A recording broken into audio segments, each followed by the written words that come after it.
This podcast series is supported by members at Patreon. If you want to support this podcast series, head to patreon.com/Cascadian Beer.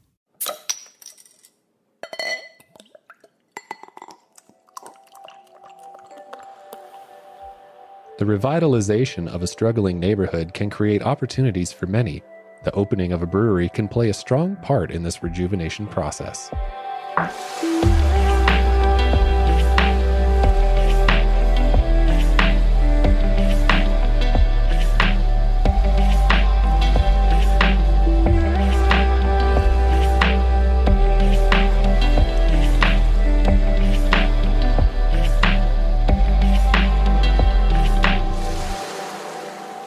Welcome to the Cascadian Beer Podcast. My name's Aaron and I'm a Cascadian. I have a background in radio and television broadcasting. I'm a music producer and I have a passion for beer. I don't consider myself to be an expert in beer by any means, but I do enjoy and respect the craft and the passion of these brewmasters. I want to learn from these pioneers on what sets them apart from the rest and why they choose to call Cascadia their home. Cascadia is a bioregion in the Pacific Northwest on the North American continent.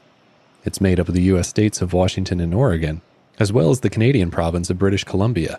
In this podcast series, I'll be profiling the unique breweries of Cascadia, a region that has a strong presence on the international beer scene. In this episode, I'm in the neighborhood of Strathcona in Vancouver, British Columbia, an area undergoing significant growth and redevelopment following a period of urban decay. The service industry is responding to this upswing, and one of the new businesses in the neighborhood is the Strathcona Beer Company. I'm Michael Nazarec, though most people call me Fezz, and I'm the brewmaster here, and our other brewer is my son, Nicholas. Hi.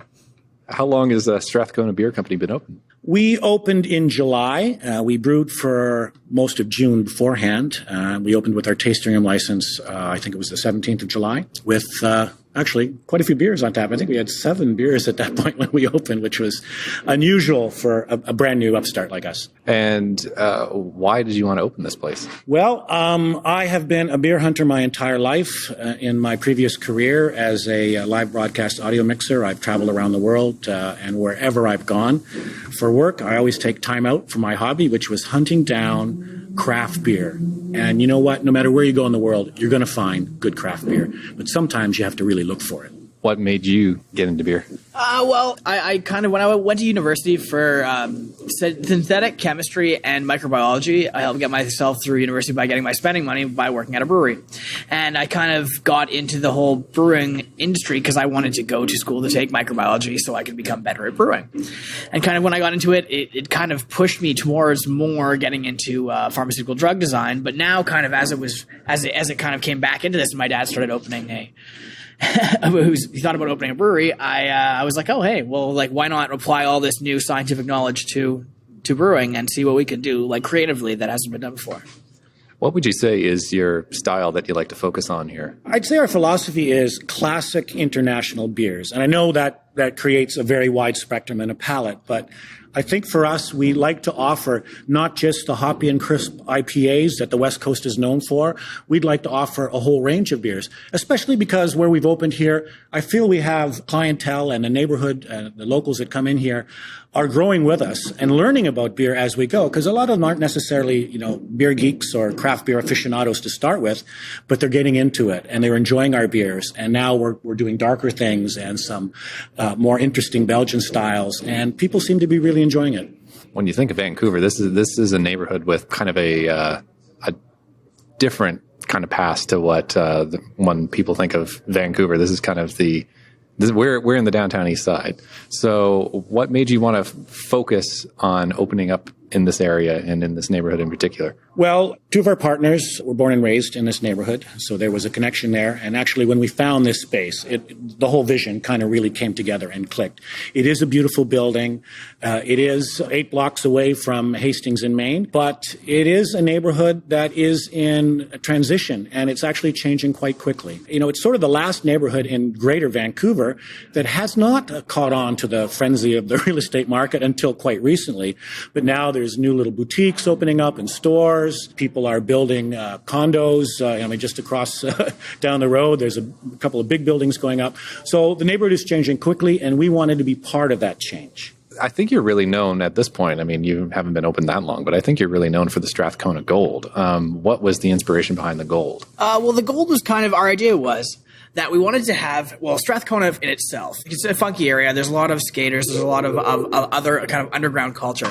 And a lot of a couple of our investors and a couple of our workers here kind of grew up here. So we were getting back into that old kind of skater mentality. So we have our 40 ounce and we were trying to figure something that was craft.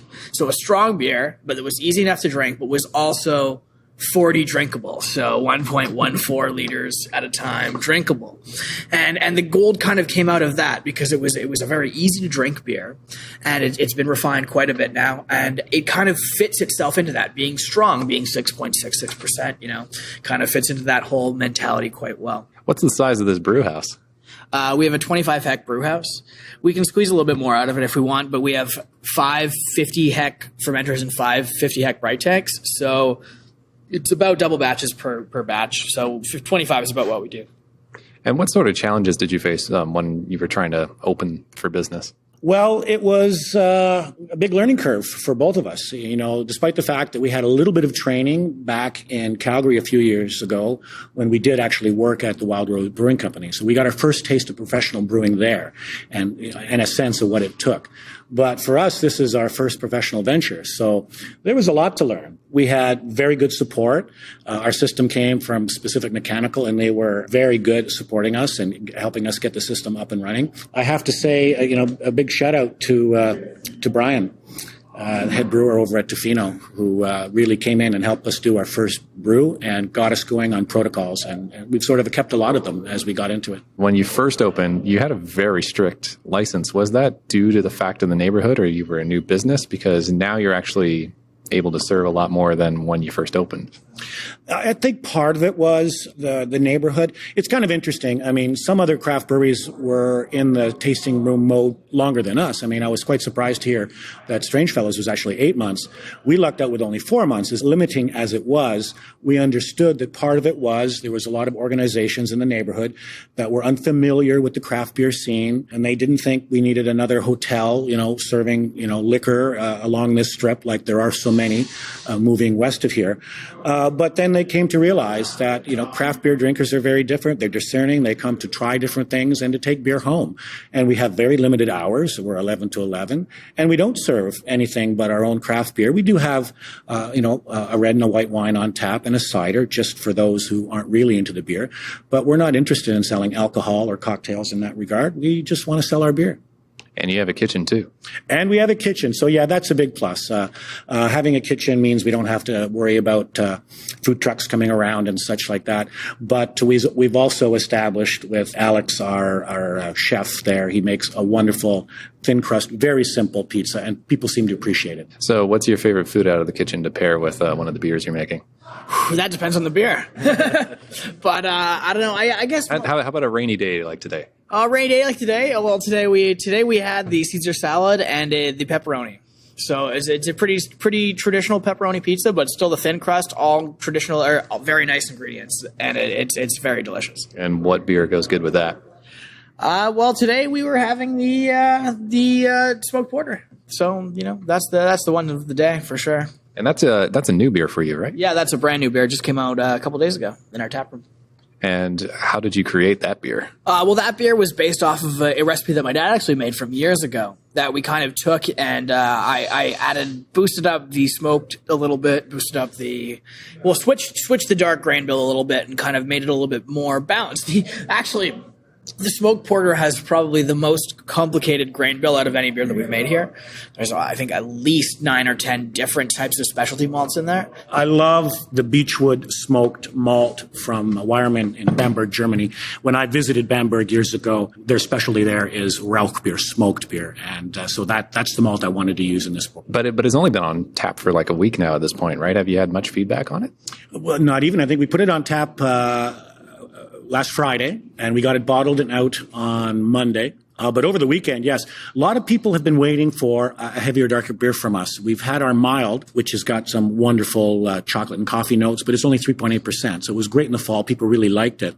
But as the cold weather came, and especially the cold weather we've had, people want, something more like a stout or a porter.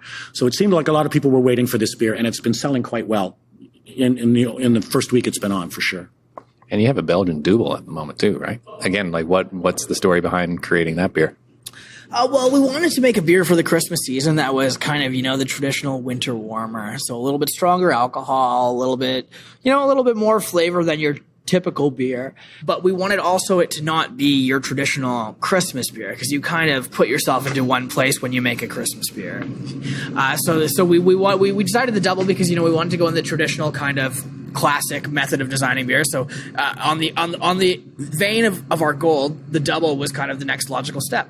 And so we made it. We wished it turned out a little bit darker, but things happen, and it turned out really well. So like rum, raisin, plum, kind of like those very, very slightly caramelized sugar flavors, and it really turned out really, really well. 7.4%, so a little bit stronger than your typical double, but it's still a very, very nice beer. So you've been bottling here, like you have a bottling line here, right? Yes.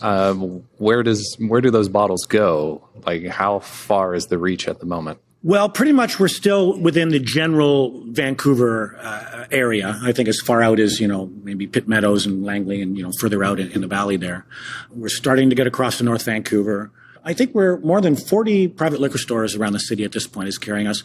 We're working on a deal with the public liquor stores as well. I know we're allowed, a certain number within a 10-kilometer radius of our brewery, but we're sort of looking beyond that. And we'd like to be able to, certainly this year, be able to get further inland in terms of the province. And we also, I think we have stock up in Whistler as well. There's a number of accounts up there too. So we're only, 6-7 months old, but we're growing quickly. Is there a beer that you have on your mind that you just haven't had a chance to make yet? Ooh, that's a loaded question. I have a lot.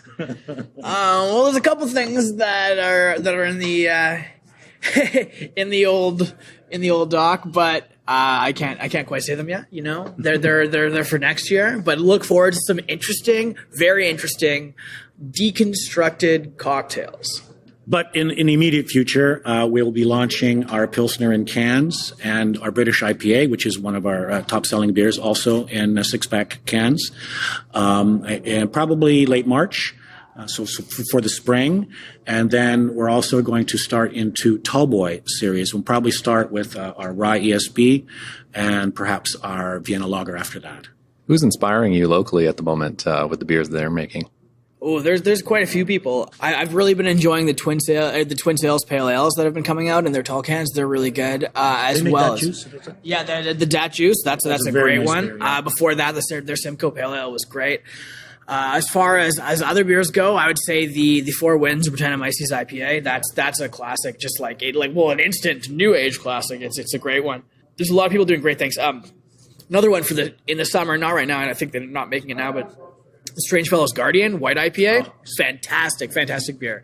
One of the best examples of really well done dry hopping that you can get in the city, for sure. And Powell Street, I got to give hats off to David Bouquet there because he makes some amazing beers, and he's got a great barrel series going on, and they're expanding right now too. So their tasting room is going to be a little more comfortable and a little bigger. Wait to see what you can see from them. Wait till you can see what you can see from them, because they have a bunch of beer and bales right now that is just looks fantastic, and we're not going to be able to see it for another year. So you never know. But where we are, it's so close. We walk over to Lupolo and try. They're fairly new and open, so they've got some interesting beers there. Their saison has already got a bit of a reputation. I love going over to Callister because, of course, you've always got the 4 different breweries there. They're small, but they've got different things happening all the time. And looking forward to Andina opening up in the next month or two, just beyond Powell Street there. So there's lots in our neighborhood. Yeah, and I think Powell Street is your closest neighbor in terms of distance, right? Yeah, just a quick walk over the bridge and we're there. And if somebody was wanting to kind of go down the same path as you guys, what advice would you be able to give them? Well, do your homework, find someone with very deep pockets, and remember that there's a lot more of science to brewing and not just the art of brewing. I would say, do your research, kind of find your market, find your niche. Don't make the same thing that everyone else is making and try and make it better, because even though you make a beer one time on a small system or a bunch of times on a small system, when you make it on a big system, it's a completely different ballgame. It's going to take several batches, as I'm sure you've seen with us if you've been drinking our beers from the start. It takes several batches to kind of dial in the recipe and get where you want it to be. And it's all about just tweaking it. So be patient. Take your time, meticulous sanitation is the best thing I could say. Absolutely. Cleaning is next to godliness in a brewery. Absolutely. Well, thank you so much. My pleasure. Thank you, Aaron. Thank you very much. Thanks so much to Fezz and Nick for taking some time out of their brew day to talk to me and giving me a bit of a tour of the brew house too. Really appreciate it, guys. If you want to check out Strathcona Beer Company, it's pretty easy to get to using public transit, and there's plenty of parking in the neighborhood as well if you're driving there. You got to try their pizzas, of course. They're awesome out of the kitchen, and just check it out. It's a great space and great atmosphere, and some big bay windows behind the bar too, so you can see right into the brew house. Thanks so much for listening. If you like this episode, please leave us a review on iTunes or wherever you listen to podcasts. It really helps us get this podcast series into as many ears as possible. Also, if you like this podcast series so much and want to show some support for this independently produced podcast series, you can do so on Patreon by going to patreon.com/Cascadian Beer. You can follow us on Facebook and Twitter at Cascadian Beer. And for more information and to follow the podcast series, you can go to cascadian.beer. Until next time, remember, support your local.